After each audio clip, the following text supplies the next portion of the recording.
Hi guys, welcome back to my channel. So this video is gonna be about moving in London. So as you know, I live in London, but I'm French. I'm from Paris. So I'm gonna help you out for those who wanna come over here and travel a little bit one time for their life. So this video I've been inspired by one of my followers. So I do a shout out for MB Melina, is my follower on Facebook. And I want to do a shout out as well to the Banana Pub Crawl, who helped me out a lot to create my channel at the beginning. And is a really good pub crawl if you're looking for making friends. When you just arrive in London, it allows you to know a lot of places to go out and it's cheaper. So I invite you to go to check their Facebook, or you can as well contact them via the Facebook page, Le Cercle des Français 2017-2018, I believe. So have a look, check, and you will not regret, honestly. So guys, this video is all about living abroad. So I hope I will inspire you, and that you will try at least to do it once in your life, if it's not in London, whatever. But I hope to give you the most advice as I can. So first, when I arrived in London, it was 5 years ago. Yeah, it's been a long time. I thought I will stay 6 months, and I stay so long because that's one thing. You have expectation and you believe that it's gonna be quick. You have to know that it's not always as you expect. So I thought that in 6 months time I will find super quick a job in HR, and obviously that I will not stay that long. But you never know what happened. Actually, I did change career. I did struggle at the beginning to find jobs in HR, and honestly, it's better be prepared. So we're gonna talk about steps that you have to do when you arrive in a foreign country, okay? So the first thing that you have to do for London, for example, I was trying to search from France. It's not working like that there. You need to come over here because the apartment go really quick. So you need to have some saving, coming with your savings. If you have a friend living here, you can maybe, if you can sleep on his sofa like me, like I did for 2 weeks, it's cool. If you don't, make sure that you have at least, I will say, to be okay, 1,000, I would say 2,000 or 3,000 pounds as saving when you arrive. You can come without saving, obviously, but you're gonna struggle much more than if you come with a bit of money that will allow you to get some times. So basically, the first step to do is to find an apartment. So if you don't, I can try to find out some hostel for you. Gonna be really cheap. We're gonna be in Central. That when you arrive, you can stay in the hostel. We're gonna cost maybe £80 a week, which is cheaper than actually have a rent. But obviously, you're gonna have to share the room. So it's just for the time that you find a flat, honestly. So, or you find an hostel or you find a room. So what I did, I had a friend here. So I came and sleep on a sofa for 2 weeks. I tried to find as quick as possible an apartment because they were in couple. I don't want to bother people, obviously. So that's what I did. So I went to my friend's place, and from there I started looking for apartments. So what you need to know is, if you're looking for an apartment, you are gonna have to do flat share, and the rooms by themselves, if you're looking for a room, it costs minimum for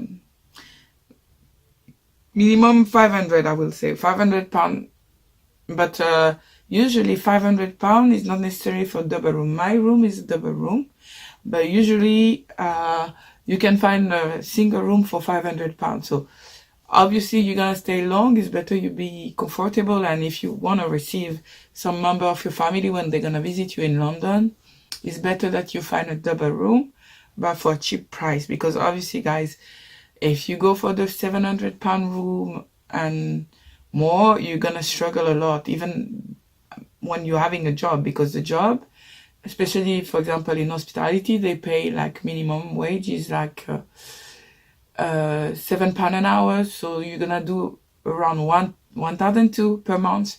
So it's no point that you put more than half of your salary in a rent, knowing that the oyster is super expensive. The transport card in London is around 150 if you live in zone 3. So imagine the rent, £600 approximately, more 150 is already 750 on 1,002, and you didn't eat and did nothing yet. So I advise you to check agencies who are located in zone 3. There's no point to look zone 1 because it's gonna be super expensive, and honestly the transport in London is super good even by night. I will not say this, even Paris is less protected, I think, for security.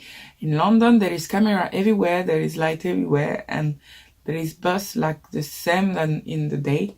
You have bus every 10 minutes for some of it.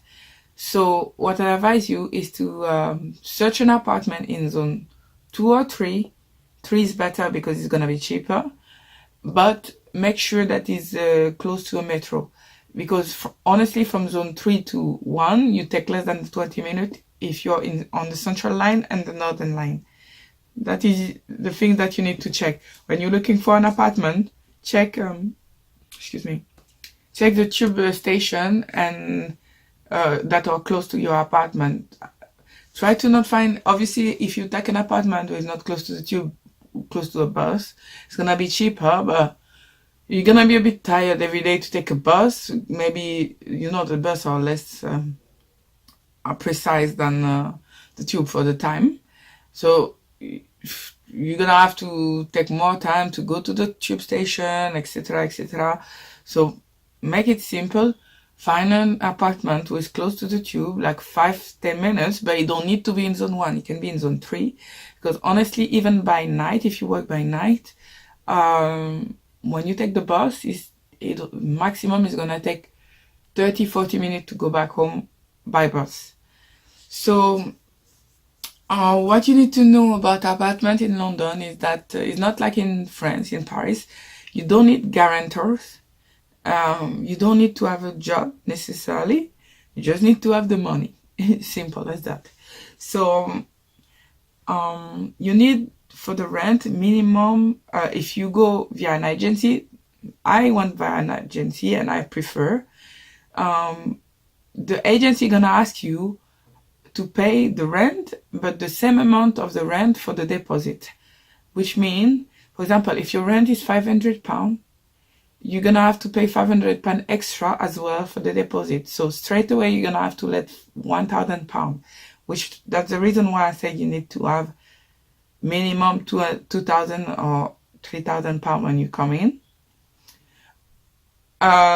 If you want to come with just enough for the rent and the transport, is your call, but I advise you to do this. So I can recommend my agency. It's a really good one. Is in Leighton. I live in East London, so what I like about my location, Leighton, is next to the big shopping center with Stratford.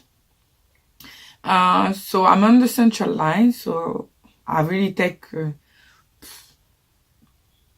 go in central London, I take less than 10 minutes. To go in the middle of central London, if I want to go to Tottenham Court Road, I'm gonna take 25 minutes. So it's exactly perfect. You don't need to be at less than 10 minutes. 25-minute tube, knowing that the central line, the tube is coming every 1 minute or 3 minutes. So that's what I mean. You can be in zone 3, pay less rent. You're still gonna be a bit more expensive, but for £10, you're gonna save much more with the rent. So so I contact an agency, and I did visit some room. You have to know, when you go to the agency, they're a bit tricky sometimes. They play with you because they just want to find someone to pay the rent of their rooms. So if the room don't suit you, but you need extra thing, you can like manage with them. For example, me, I said like my room was kind of, is not too small, but it was not enough storage for all my stuff, because I have a lot of clothes, so I was needed 2 small wardrobes. So what I did is, when I visit the room, I just say that the storage was not enough, and my agency straight away fixed the problem, and they always have some stocks and everything, so they fix the problem. If they can't, then find another room, but you're gonna stay long in this flat, so it's better you find a room who suits you. So what I can say as well, so my agency, as I say, is, the name of my agency is Links Home Property. I really recommend this agency. Know that they don't accept job seekers. So actually, yeah, not maybe the agency for the first step, but it's a very good agency. What else? The second step that you need to do is to register for a national insurance number. So once you get an address, a flat, or even if you're in an hostel, you can apply for a national insurance number. You need this number to be able to apply for a job. So once you get your home, go to a job center, check which job center is in your area, and register for a national insurance number. They will ask you your address, because they need to send the letter with the number to your address. The third step that you need to do as well is, I recommend you to find a job in any field. This is a mistake I did, because I was looking only for a job in HR, so I stayed 3 months looking for a job in my field. Honestly, I lose a lot of money when I could just find a job, full-time job, and then looking for a specific job. So because obviously with the rent being so expensive, your saving gonna go really quick, and if you want to enjoy at least your first months, you need money, guys. So what I recommend you is find a job of any kind, but for hospitality, the quickest is to go door to door. Honestly, in London it's working, because what they do, they just check if you are someone able to do the job.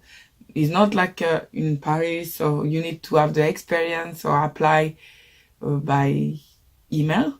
You can just go door to door. If it's for work in a coffee shop, even if you don't have experience in London, they just give you your chance, honestly. So I just try to focus the camera. So you just need to go in Central. That's what I did. I just went in Central with a bunch of CV. I applied to, I don't know, agendas, coffee shops, and bars. And there is a chains like, I don't know if you want to work or not in McDonald's, Pret a Manger, all those Starbucks.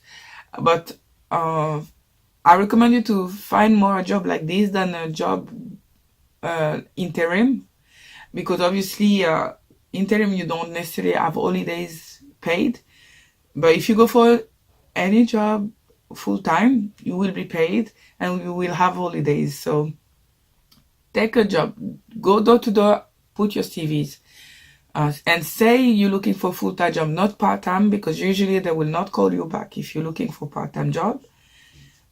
So say you're looking for full-time job, doesn't matter if you want to change after, they don't need to know, but apply for full-time jobs. Once you put your CV, if they're looking for someone, they will call you for a trial. That's how it works in London. So that's what I mean. You don't need experience. They call you and they ask you to come for a trial, and you just have to prove that you are able to do the job. They give you the instruction, they show you how to do.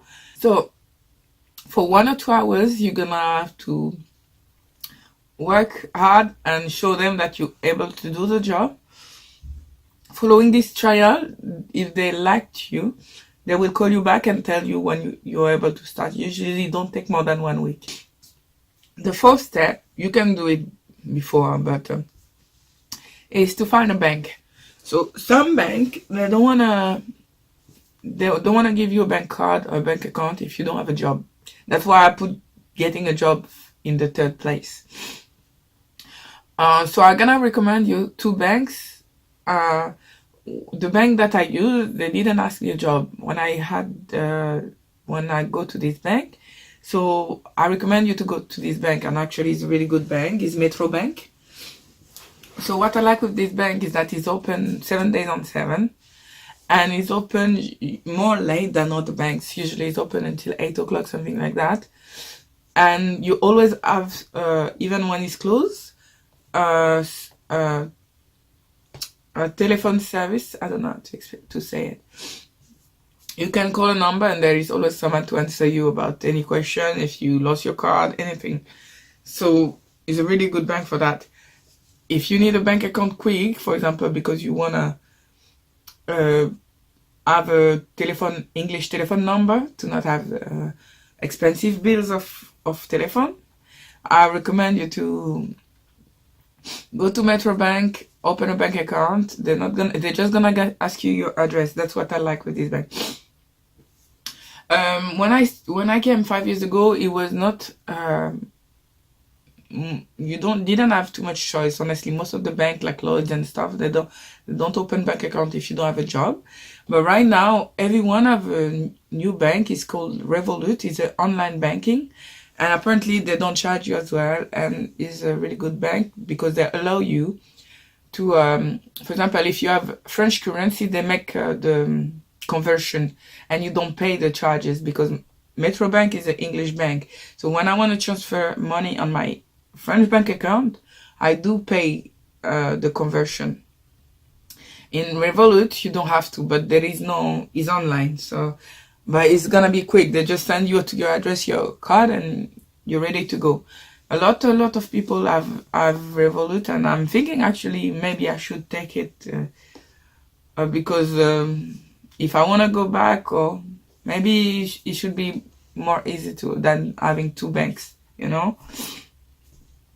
So check out the website and see if you want to bank online. Go to Revolut.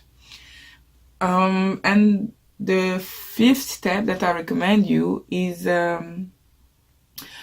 to once you get the job where you're making money, you get your flat, but you go to an operator for obviously give phone calls. Actually, this is something that I did quite fast. Get my bank, my telephone number. So maybe you should do this once you get your apartment, because you're gonna need to call maybe.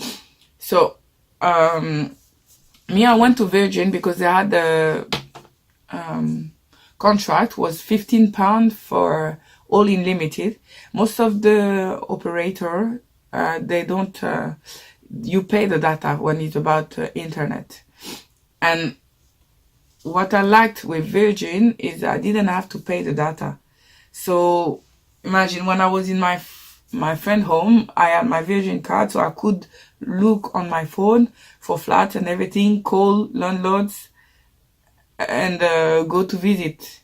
So what I recommend you is to see which operator have an unlimited, even for internet contract. Some of them is let me think. Some of them is around £30, but make sure that it's all unlimited, that they don't charge you for the data. Honestly, yeah. As I say, my contract is with Virgin, and they do have it, so it could be a good operator. A lot of people have O2 and different card.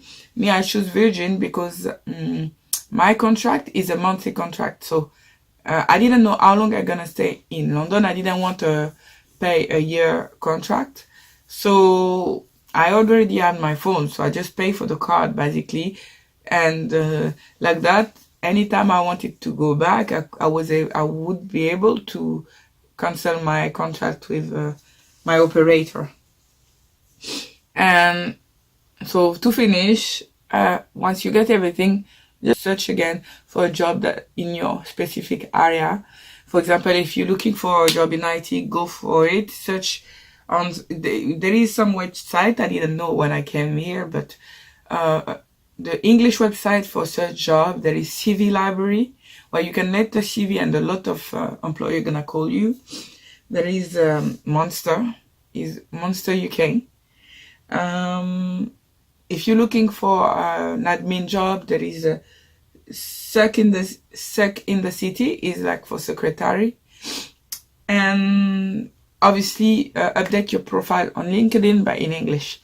So because LinkedIn is working as well, not Viadeo because they don't use it in England, but LinkedIn, CV library, Monster. If you're looking for a job in hospitality, go to Leisure Job because they have all the catering jobs.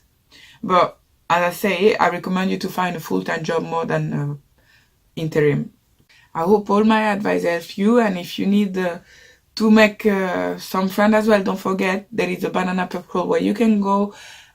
It's an easy way actually to meet a lot of people, and they're gonna help you because more you in London is a lot of young people, so they're all foreigners. They're all, it's like we all help each other. So more you're going out, more you're gonna meet other people, and if there is position in their job, they will tell you, they're gonna help you. So don't neglect this aspect. So I recommend you to go and check out Banana Pub Crawl. And guys, I hope you enjoy my video. If you need any more advice about moving in London, I'm here for it. And I see you soon. Bye bye. And don't forget to subscribe to my channel, guys.